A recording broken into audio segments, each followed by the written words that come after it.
Hello, and welcome. My name is Kavarius. In a few moments, you'll hear a slightly scary story about a person who has difficulty escaping the consequences of their actions. But first, let's take a brief moment for ourselves. A moment to get comfortable and relaxed. While you're getting comfortable, begin to focus on your breath, breathing in slowly, comfortably, and purposefully, holding this breath for as long as feels natural, and then releasing completely, feeling yourself collapse into the surface underneath. Again, breathe in, feeling the expansion swell within. Hold and experience. And then, when comfortable, release. Controlling our breath with intent allows us not only to focus on ourselves, but it can also help us regulate our bodies, our thoughts, our emotions, and even our fears. Continue to breathe in this purposeful and mindful way as you continue to relax. Hospital visit. I woke to the rhythmic beep of machines and the faint scent of antiseptic. The world felt unsteady as my eyes adjusted. My head was foggy, and my body was heavy, encased in stiff linens. A dull throb of pain was a constant, inconvenient reminder that I was still here. I could only remember bits and pieces, but slowly I became aware I had survived the accident. The accident itself was a blur. Flashes of headlights, the shriek of tires, the sickening crunch of metal. A sudden rush of panic gripped me as my mind pieced together the fractured moments before the crash. My breath became shallow, hands clutching at the stiff sheets as the reality of what I had done settled over me like a crushing weight. I could have hurt someone else. The accident wasn't just bad luck. I was pretty sure it had been my fault. All it took was a quick text. Just a few moments where my eyes drifted from the road. I could have sworn there was no one coming, and then headlights coming straight for me. My pulse pounded in my ears as the memory came back to me. The surge of fear washed over me, my grip tightening on the steering wheel, my hands moving instinctively as I yanked it to avoid the oncoming car. The last thing I remembered was the world spinning, metal screeching, and the sensation of being thrown, and then nothing. Now, I was here. But what about the other driver? The thought slid into my mind, followed by a cold chill going down my spine. Had I swerved in time? Had they?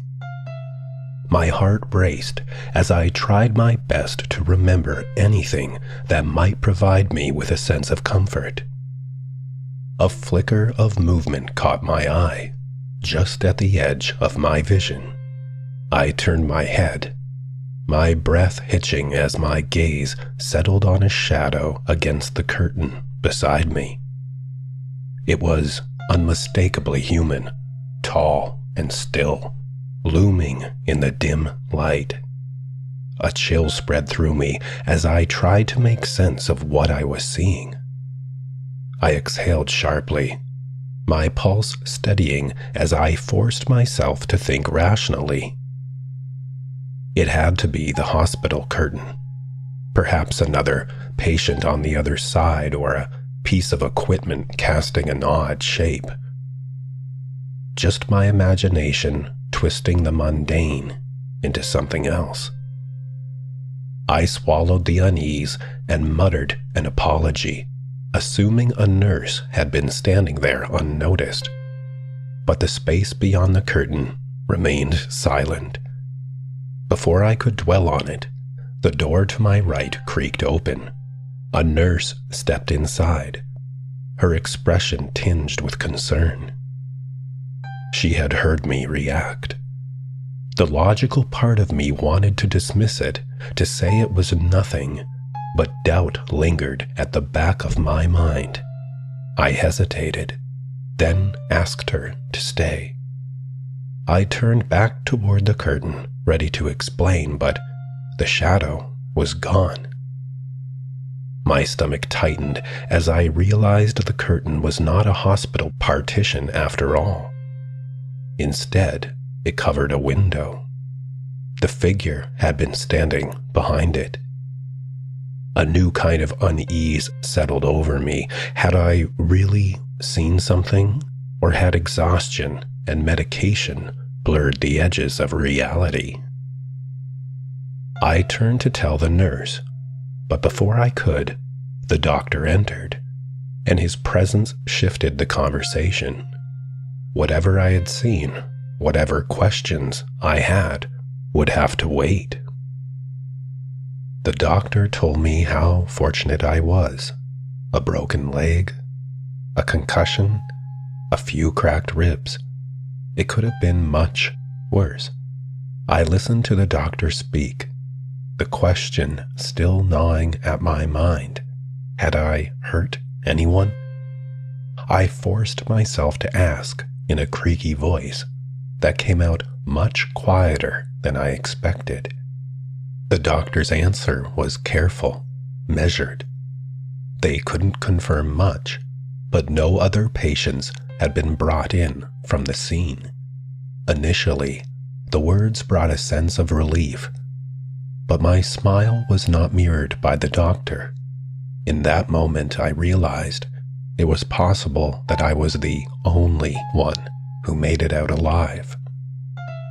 The doctor's tone shifted, explaining that the police had taken an interest in speaking with me.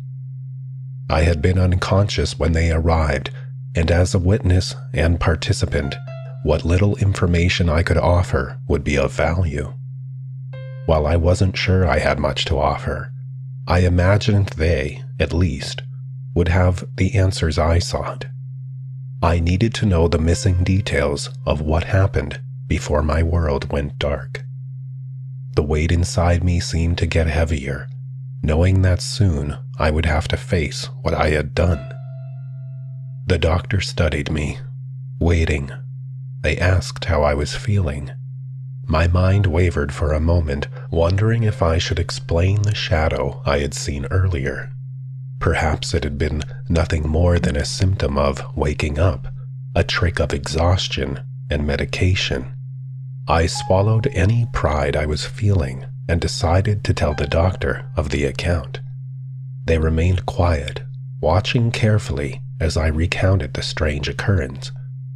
They looked toward the curtain, eyes narrowing as they examined its folds for anything that might explain what I had seen.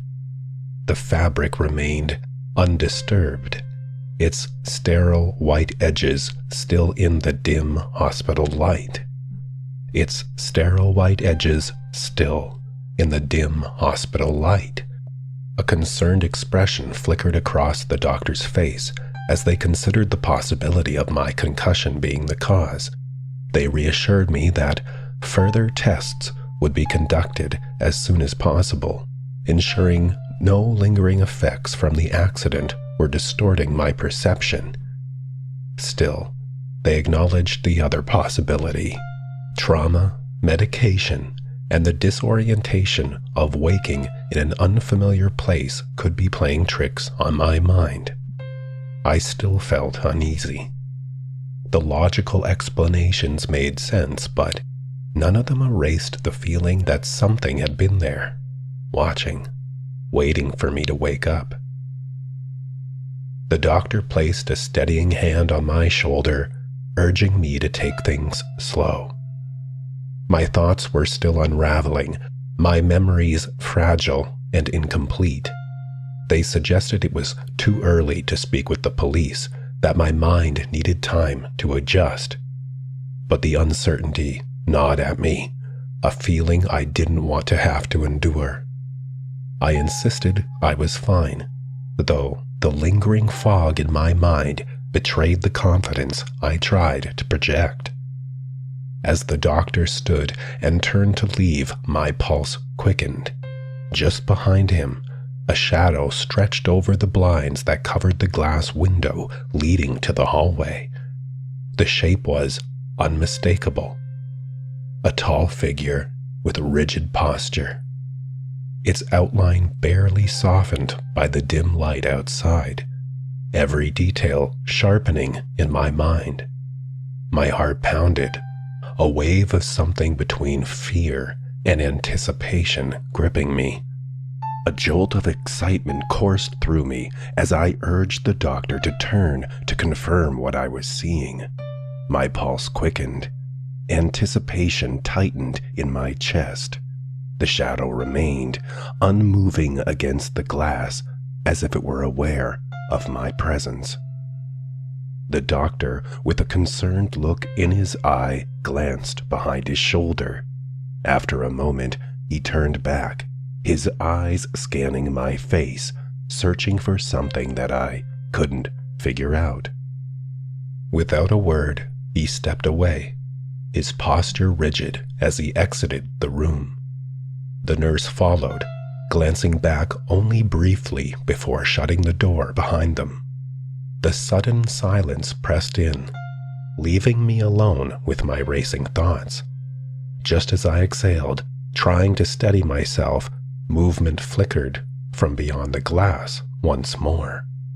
Two more silhouettes emerged, standing alongside the first. Their forms were familiar, though how or why I couldn't understand. The figures lingered, their presence heavy with meaning I could not grasp. Then, as if summoned by an unseen force, the original shadow turned to the others.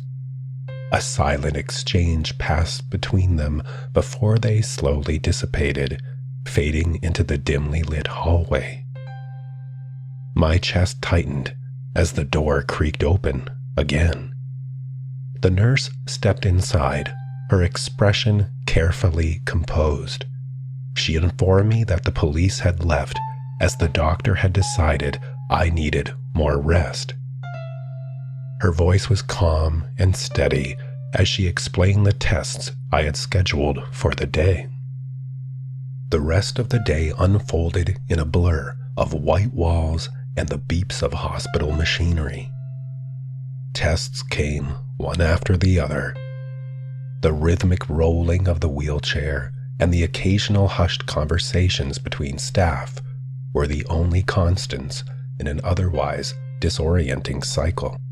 By the time the final test concluded, my mind felt fogged by the repetitive routine, and I was wheeled back to my room.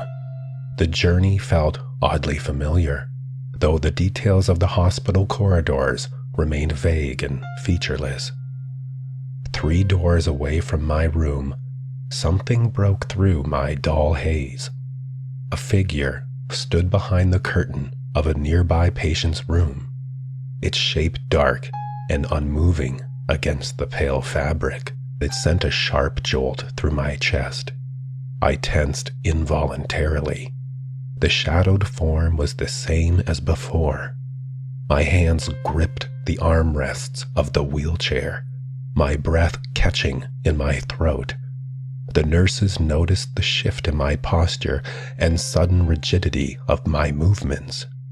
Their voices grew concerned as they hurried me back to my bed, assuring me that rest would help. I nodded weakly, though the image of the figure remained burned in my mind. Even as my body settled against the mattress, the unease refused to fade. Left alone in the quiet of the hospital room, I tried to rest, but my mind refused to settle.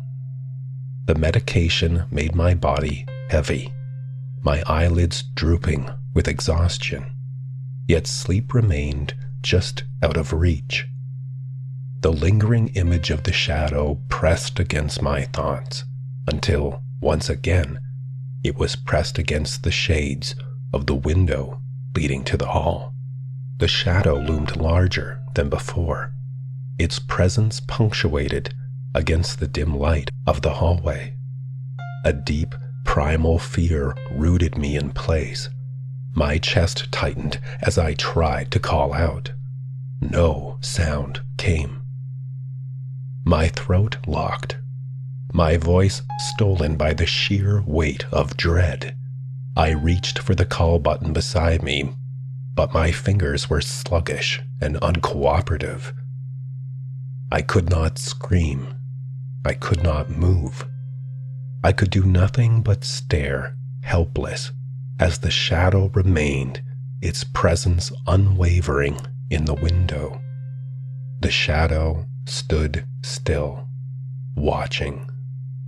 I struggled for an explanation, anything to alleviate my discomfort. I had come so close to death, closer than ever before. Perhaps that's what this was. Fear manifesting in the form of something ominous. But another thought took hold, unwelcoming and chilling.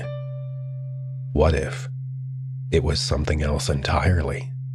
Something waiting for me? I had never been the type to entertain superstitions, but in that moment, the rational explanations just didn't fit. The presence I had seen, the unwavering stillness of it, felt like something more than imagination. The thought clawed at the edge of my consciousness. Had I already died? Was the shadow lingering because it meant to take me somewhere else? The idea unsettled me more than I care to admit. And still the shadow stood, watching. I squeezed my eyes shut, willing myself to ignore the shadow and the questions gnawing at my mind. I kept them shut until I began to feel tired. Regardless of what I was telling myself, I could not shake the feeling that something was watching, waiting for the right moment to make itself known. A sudden brightness pierced through the darkness behind my closed eyelids, casting a hazy glow against the inside of my vision. My pulse quickened, and my breath hitched as an instinctive fear took hold. Slowly, hesitantly, I opened my eyes. The shadow in the window remained, still as ever, but something had changed. A flood of bright light poured into the room from behind it, stretching long, unnatural beams against the sterile walls and floor. The warmth of it pressed against my skin, and in that moment, recognition struck like a blow to the chest. The color of the light was familiar, a deep golden yellow tinged with the flickering distortion of movement. Not just any light, headlights.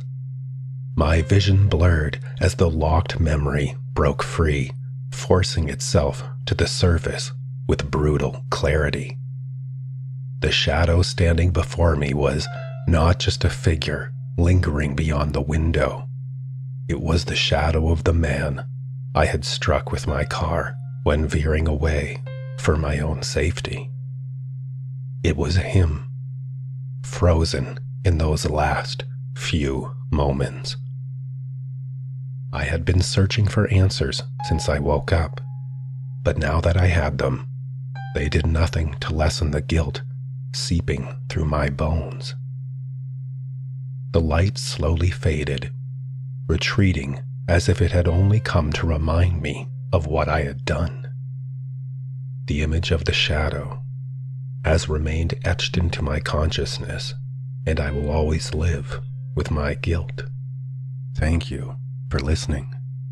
Be well.